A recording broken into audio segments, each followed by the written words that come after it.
Welcome to RPG Maker News. I'm your host, Salik, and in today's news we have character art sets of a fantasy monk and a priest by Crownia VN, and another character art by Sasatoya of a short-haired girl with a mole. Starting May 7th, you can participate in a mapping competition on rpgmaker.net where you would have to adapt a real-life location into RPG Maker as a map.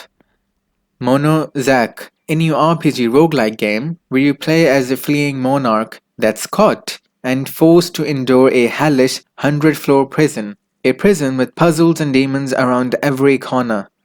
Next, we have two new icon packs, 24 pieces of fruits by Glaubits, and some 16-bit RPG icons by Randall Curtis.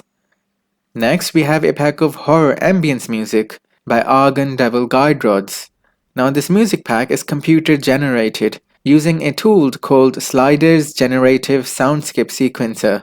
Using this tool we can generate our own horror ambience by simply playing around with a bunch of sliders. And lastly, we have a sprite set of animated rotating gems by Bondoki. And here's a small example of me using them in a scene as animated doodads. And that is all for today. I go back to game making now.